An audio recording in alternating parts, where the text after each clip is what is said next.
If you're just joining us, in part one, we walked with Keith and Aviva Siegel from Kibbutz Kfar Aza, where they were kidnapped on October 7th and taken as hostages into Gaza. And after 51 days, Aviva was returned to Israel during the first ceasefire between Israel and Hamas, but Keith, her husband, remained in Gaza in captivity for an additional 433 days. We continue now with Keith to hear his story. I'm Eli Katzoff, and this is Through the Land.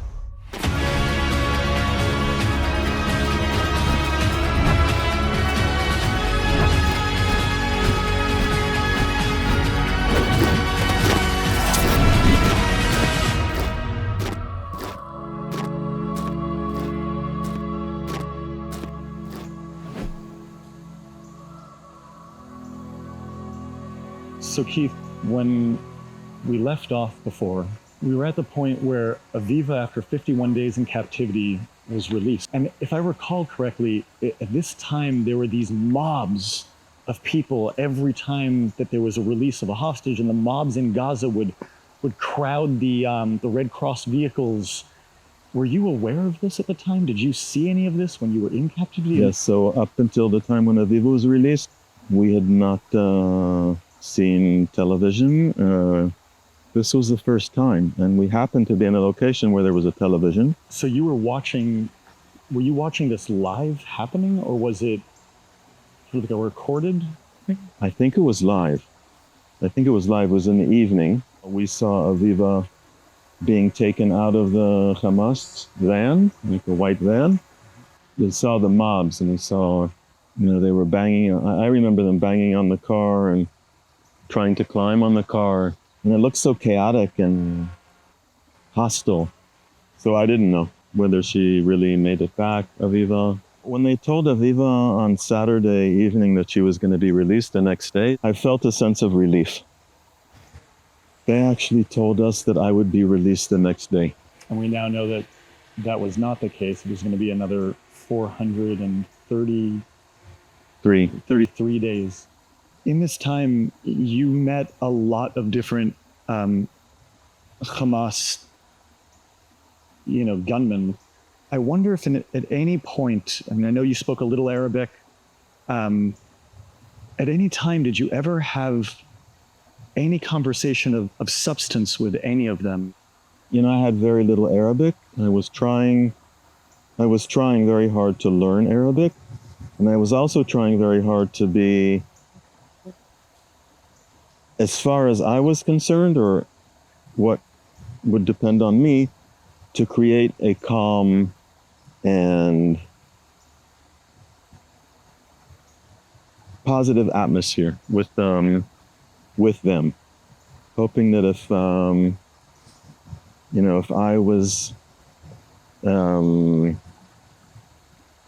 nice to them, they would be nice to me. That was my strategy. From the very beginning, it would be, trying to smile to them, and, every morning, good morning, and every night, good night, and thanking them for everything for food, for water. I even remember thanking them for not beating me up, because knowing that it wasn't something to take for granted, to have a day that I wasn't being beaten up, because I experienced that. But was there a time that you had any conversation that stuck out, that you remember? That they were constantly trying to convert us to Islam over and over again, and it seemed like it was like one of theirs job to do. Right. I remember one of them specifically was he was calm pretty much all the time, and he seemed to be showing interest in my well-being. He would come up to me and he said, how are you? Sit down next to me, and then start with the, what do you think? What do I think about converting to Islam? And telling me that only Muslims are able to get to heaven, and anybody that's not a Muslim goes to hell. I was, trying to not rule it out totally, even though in my... Sure. But, why am I a Jew? He would ask me, why am I a Jew? And I don't know enough about Judaism. And I also my Arabic was so little to get into a discussion and try to explain. And I thought that chances were high that he wouldn't understand me and I wouldn't understand him. So I was trying to just talk about, but I said, my parents were Jews and I was brought up as a Jew. Anyway, he told me when I get back to Israel that I should really look up on YouTube this man that he claimed millions of people converted to Islam after hearing this, watching this YouTube video. And I said, it sounds interesting. I was never considering becoming a Muslim, but I wasn't like saying, leave me alone, I'm not interested. I was kind of on the tightrope of not asking so much that they would think I was trying to acquire information about them. That was something that scared me. Yeah, I had thoughts that maybe they wouldn't release me because they thought I knew too much. And then I decided just to play the game of I'm not noticing things very much and not understanding what they're saying. They would actually ask, someone would ask, when you go back to Israel and the Shabbat talks to you and shows you pictures, will you identify me? And if you see my picture, what will you see? So I said, I'm not interested in talking to the Shabbat. And he's having this conversation with you at a place where you're being deprived of food, your basic needs, being told to lie down for days on end. You're a hostage. I even, to tell you the truth, people ask me sometimes what was the most difficult thing about this experience. I know that one of the most difficult and stress creating and just being denied my freedom, and also being denied any connection with my family. And the stress of not knowing how my family is doing and knowing that they don't know how I am doing was something that, I don't know, it doesn't sound as, I can tell you about torture that I witnessed other hostages experiencing right in front of my eyes. And I told you about being kicked and spat on and cursed, and there were other episodes of very severe physical violence and just being abused in many, many ways. And they sound like, wow, they sound like terrifying. But again, I just want to get back to being denied my freedom, and obviously the uncertainty of not knowing when or even if I would ever be back with my family. This whole time period feels to me like a blur of days and nights. And I know that there were long stretches of isolation where there was no one else around you, not even maybe your captors. Mm-hmm. How did you cope with this isolation? Yeah, it's when I think about it now, since I've been released, how did I cope with it? It's like, how did I cope with it? But when I was in this situation, I was alone for a total of 6 months. When I say alone, I was the only hostage with the terrorists. I started keeping track of the dates of when I was moved around until this day, and I wasn't allowed to write. I asked for a piece of paper and a pen. They said, I'm not allowed to have it. So it was all in my mind, but keeping track of these until this day, and I haven't written it down. I would have conversations with my family. Maybe more accurately saying that I was trying desperately to convey messages to them. Sure. And some people believe that that's possible. I think it might be possible. I'm not sure, but some people say they can definitely receive messages and convey.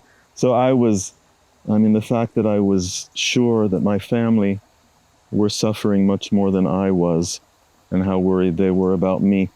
And I was just trying to convey a message that I'm okay. So I did that every day, many times a day, for hours and hours. And I also, I practice something called mindfulness. So just focusing on the moment and focusing on what's happening now and focusing on the present and being grateful for everything that I have. I'm alive and my body is in one piece. Was there any time where anybody had real empathy and sympathy? I don't know. They're members of a terrorist organization called Hamas. You know, my community of Kfar Aza, around 800 residents. We had lived there for 40 years. And 64 of my friends and my neighbors, 64 out of a total of 800, were murdered on October the 7th. These are people that I've known, many of them for 40 years, and that's just, you know, something that's very personal to me. As far as I'm concerned, these people belong to an organization that I'm not even sure how to describe it. And I think there's suffering on both sides. And Hamas is responsible for this. I just want to mention, though, suffering. Yeah, that's something that I find incredible. Hamas rampages through the Gaza envelope. It was at least 1,200 people are murdered in that day. If you're one of the people who are kidnapped, you're brought into captivity, you're brought into this terrible situation, and you're still saying on both sides, there's an empathy that I'm hearing, which... I believe there are innocent people in Gaza. I don't think all of them agree.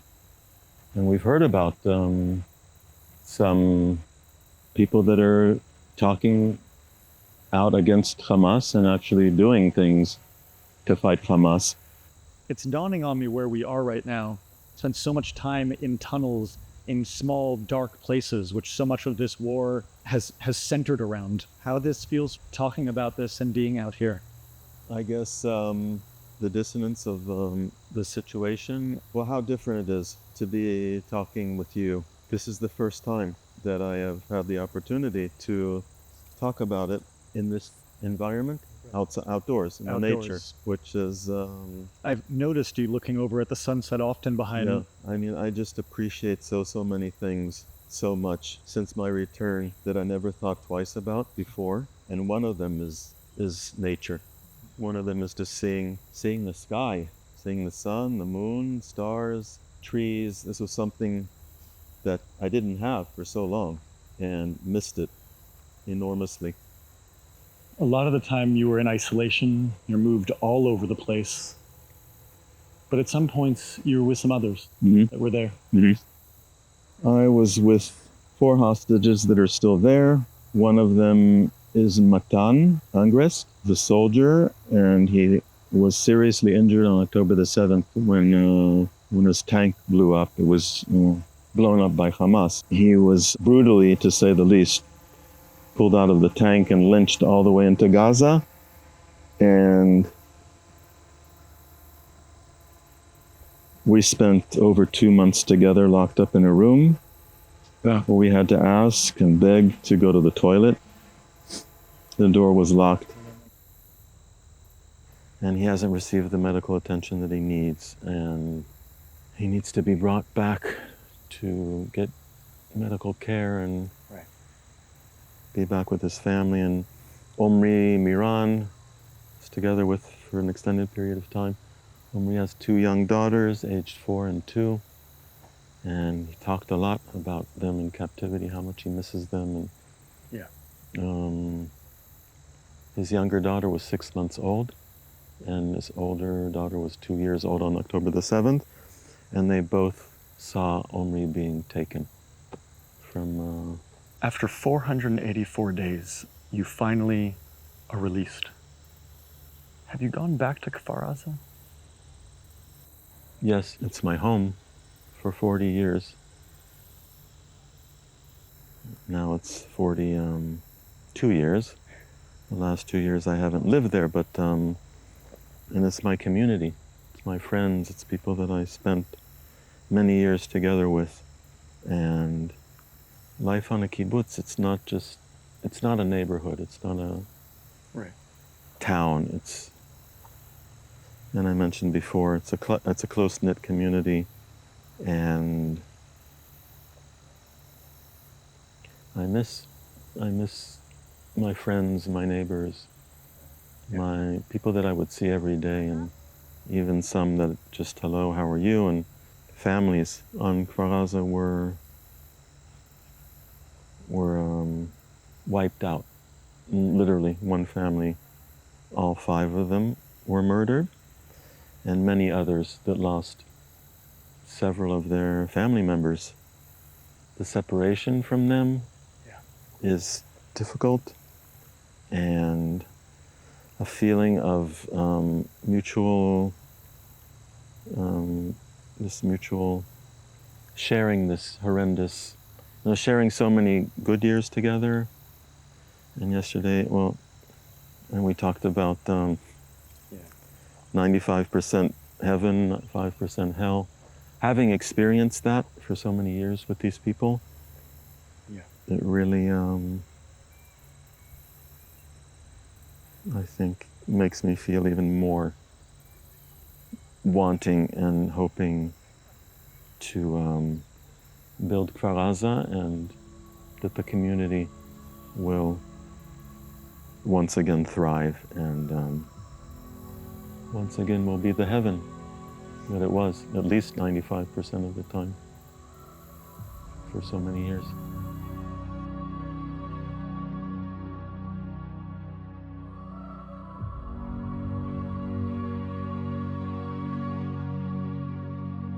I hope you found this meaningful, and if you want to be informed of future episodes and updates, please subscribe.